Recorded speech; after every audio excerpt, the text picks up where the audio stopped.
Di balik lebatnya hutan tropis Asia Tenggara, terdapat satu sosok yang diam-diam telah menjadi saksi kehidupan liar selama jutaan tahun.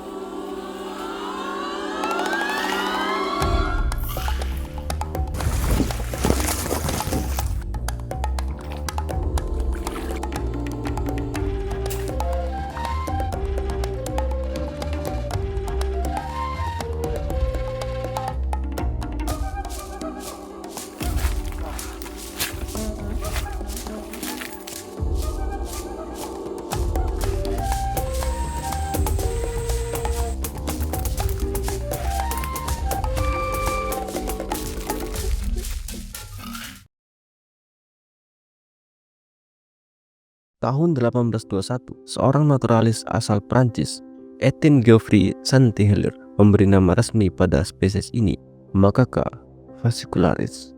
Ia mengamati makhluk ini di wilayah Asia Tenggara, mencatat bentuk tubuhnya yang ramping, wajahnya ekspresif, dan tentu saja ekornya yang sangat panjang. Ekor mereka bisa melebihi panjang tubuhnya sendiri, menjadi ciri khas yang membedakan mereka dari primata lainnya. Hari ini, saya menyusuri jalur lembab dan basah di jantung Sumatera, mencari hewan yang sejak abad ke-18 menarik perhatian ilmuwan dunia. Monyet ekor panjang.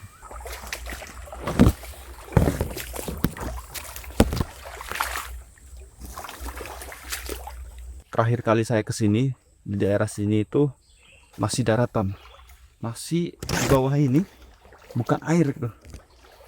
Padahal sekarang udah jarang hujan, tapi airnya luar biasa. Kami agak kesulitan di sini. Sepertinya sepatu boot kita sia-sia saja di sini.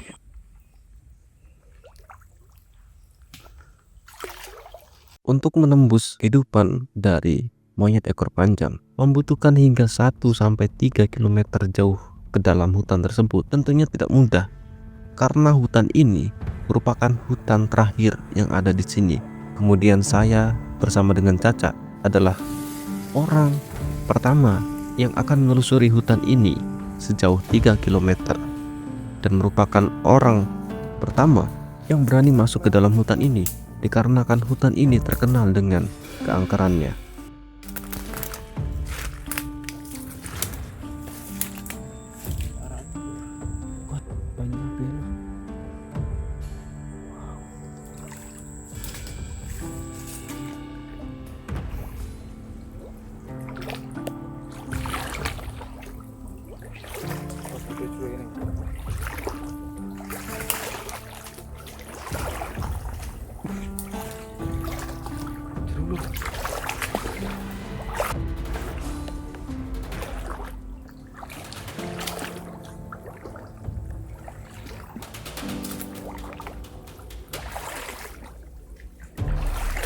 Jadi teman-teman, kita menemukan medan yang lumayan sulit lagi.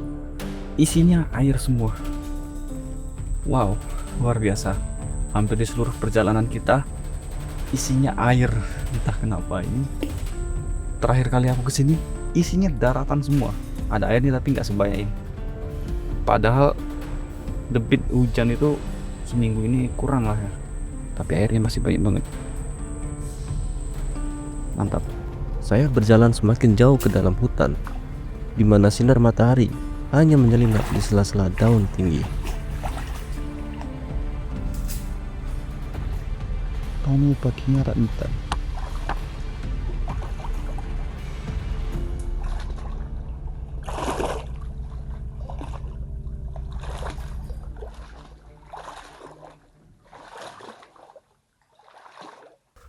Ya, lagi-lagi kita untuk menembus ke sananya lumayan rumit dan penuh tantangan.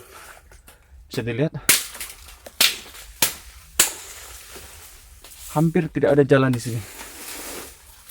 Hanya ada air dan air, lautan. Jadi teman-teman, semakin kita masuk, semakin dalam dan semakin gelap.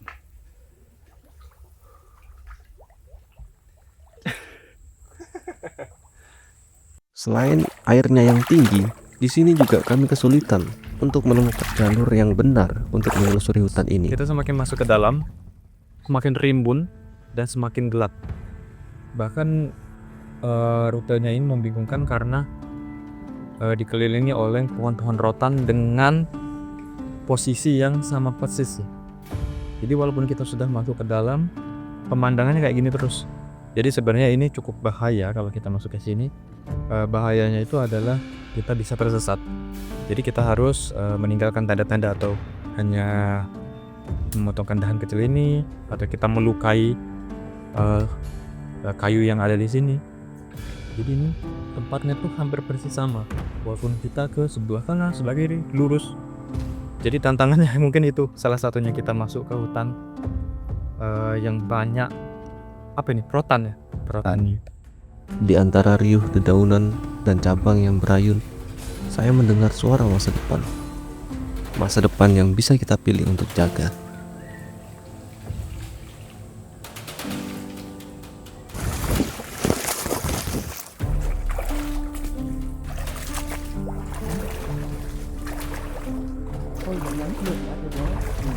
Paratan. Oke, teman-teman, kita sedikit akhirnya agak menemukan daratan.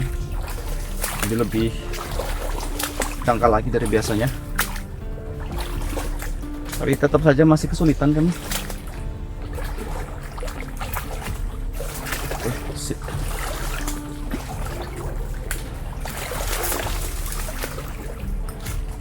Sama sekali tidak ada jejak manusia lewat di sini.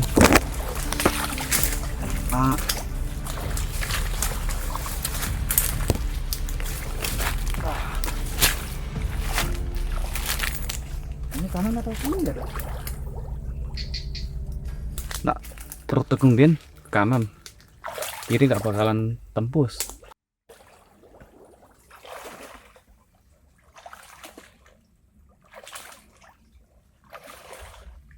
Jadi teman-teman, kita sudah menemukan satwa yang pertama kali, yakni adanya monyet ekor panjang. Lumayan banyak di sini. Dan juga ada beberapa burung. Ini masih umum sih burungnya. Kita belum menemukan satwa yang endemik gitu. Tapi emang endemik. Kita masih mencari lagi apakah masih ada lagi satwa-satwa yang lain, dan juga keberadaan predator di sini seperti sanca, buaya, dan yang lainnya. Mari kita cari, karena di daerah sini tuh airnya lumayan banyak. Kemungkinan di sini lumayan banyak ular sancanya atau buaya. Teman-teman, ini di sebelah kanan kita ada kawanan monyet. Tepat sekali di sebelah kanan. Ini teman-teman bisa dengar suaranya. Ini ada banyak sekali monyet, dari yang kecil babon sampai yang kecil-kecil. Coba bisa lihat sana teman-temannya. Kali kamera HP nggak kelihatan lagi.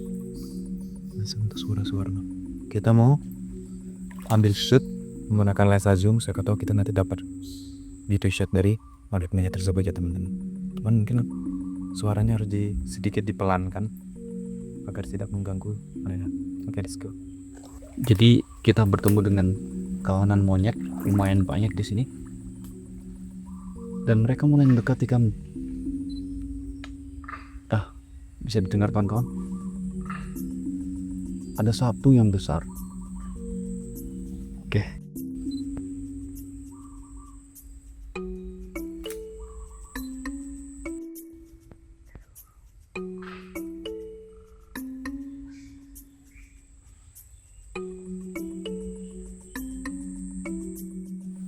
Tidak ini. Aisyah man. Amerika.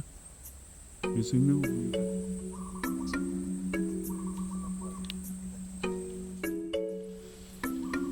Monyet ekor panjang hidup di banyak wilayah, dari hutan bakau, pesisir, hingga pegunungan tropis. Namun hari ini, saya berada di hutan tropis Sumatera bagian selatan, yang merupakan salah satu habitat alami mereka yang tersisa.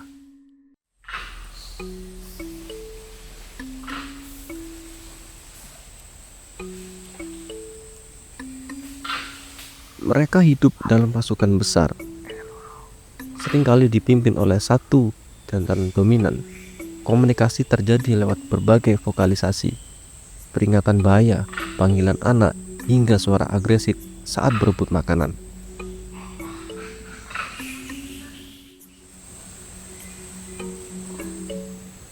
Jadi teman-teman, ada satu monyet yang berbunyi terus-menerus kayak menandakan bahwasannya adanya bahaya, adanya kedatangan kami gitu. Kemungkinan kalau merasa terancam nanti suaranya lebih keras lagi. What? Ya, semakin dekat suaranya. What? Dan di atas kita pas. Lihat dong. Ada monyet yang menjatuhkan dedaunan ke arah kami. Mereka secara pelan sebenarnya mengusir kami. Lumayan ini sebenarnya. Ini kita sudah menemukan kawanan monyet, dan salah satu induk atau babon monyet ini mengeluarkan suara seperti ini. Nah, ini kayak mereka tuh menandakan siaga karena kedatangan kita. Cuman kita juga harus waspada ya, karena ini alam liar, ini monyet liar, monyet beneran yang ada di hutan. Kita nggak tahu, mungkin bisa saja mereka bisa menyerang kita sebenarnya. Jadi kita harus waspada. Mungkin mereka waspada, kita waspada juga. Jadi teman-teman, monyet-monyet tadi dari tadi bersuara kencang sembari mengikuti kami gitu. Dan di depan kita ada rombongan monyet lagi, Mas. Itu ada di luar. Transportasi lah, sernya itu lurus. Dia transportasi kan. Ya teman-teman, jadi kita menemukan sebuah pohon rotan lagi dan lagi. Hampir di seluruh perjalanan kita adalah rotan, tidak ada yang lain. Dan kami mengalami kesulitan jalan lagi, buntu lagi. What?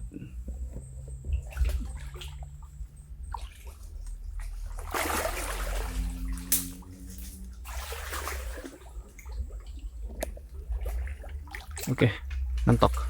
Oke teman-teman, kita istirahat sebentar. Lama juga nggak apa-apa sebenarnya. Lumayan capek karena banyak sekali air. Kita akan men-unboxing bekal kita. Kita nggak bisa nyari apa sesuatu yang bisa dimakan di sini karena semuanya tampak asing. Tidak ada apa-apa. Hanya ada rotan. Kita tidak bisa makan rotan. Untuk itu, plot twistnya kita membawa sesuatu. Bekal kita agak lumayan banyak dan sponsor sebenarnya. Jadi plot twistnya, kita sebenarnya cuman mau makan Indomie di tengah hutan. Ya, ini sebenarnya adalah plot twist sebenarnya. Bawa 2, 3, oke. PR-nya kita nggak bawa air, jadi makannya mentah. Kapan lagi makan Indomie mentah di tengah-tengah hutan? Orang pertama yang makan Indomie mentah di tengah hutan untuk di daerah sini. Ada selain Indomie, kita juga akan makan roti karena tidak ada sponsornya. Rotinya kita giniin aja. Gas. Kita juga akan makan roti. Cukuplah untuk kita makan. Kita akan menggunakan kamera yang sana untuk live makan Indomie di tengah hutan. Thank you.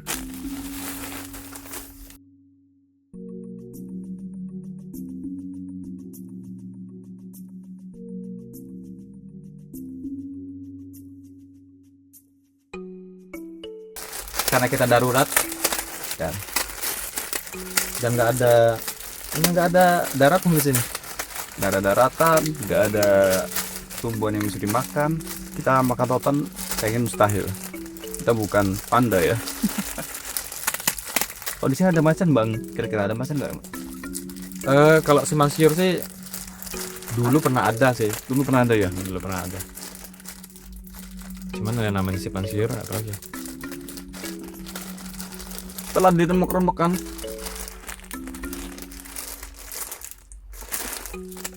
baru bumbunya. Ada 2 versi. Ada yang pakai bumbu, ada yang enggak. Kalau abang ini Pakai dong. pakai semua, berarti kita satu versi. pakai bumbunya. Apa yang membuat kamu inspirasi influencer lain gitu? Ada sih, Misalnya Vesa Besari yang alam, agak beda sebenarnya. atau Ariel Noah. Kalau influencer ininya Agung Hapsah. Agung Hapsah. Agung Hapsah. Jangan lupa teman-teman, setelah dimasukkan bumbunya, kita aduk-aduk seperti ini. Periklinya. Banyak minyak berapa? Bah, aku nggak. Ya, aku nggak. Maksudnya ada pakai minyak? Yoi, tergantung, ada 2 versi. Enak sungguh minyak, enak enggak. Aku nggak minyak. Soalnya apa iso orang? Enggak ya.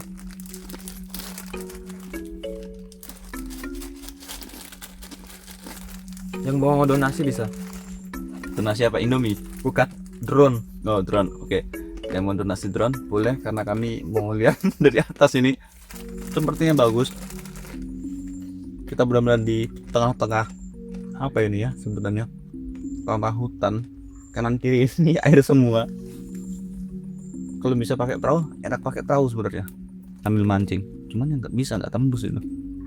Jadi ingat masa kecil.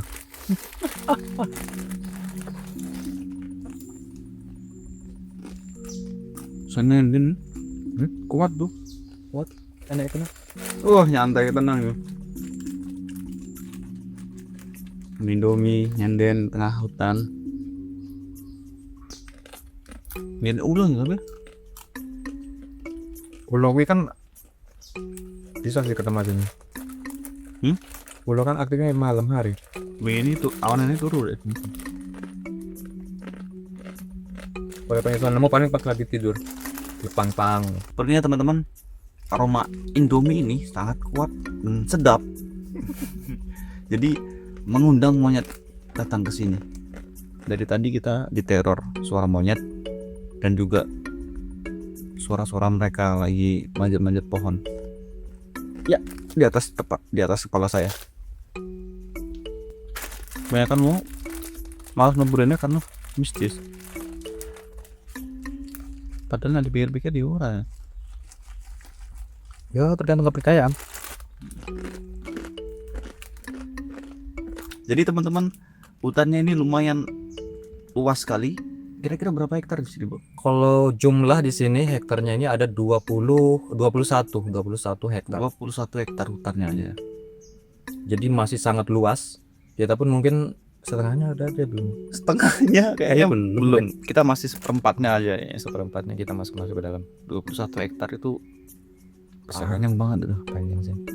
Mungkin ya nanti kita coba, sudah memiliki peralatan mapping, kita akan kedepannya coba mapping lagi. Oke, siap. Kamera trap bagaimana, Bang? Kamera trap perlu. Untuk mengetahui ini ya, Bang. Kita untuk mengetahui satwa di sini ya. Karena untuk sampai sekarang ini catatan yang kita terima, yang kita buat tadi hanya ada monyet, burung, selebihnya masih belum ketemu ya, Bang. Belum sih. Tadi pun sebenarnya ada monyet warna hitam. Ah, Ya itu kita masih penasaran jenisnya apa karena biasanya di sini monyet atau bro itu warnanya abu-abu teman-teman.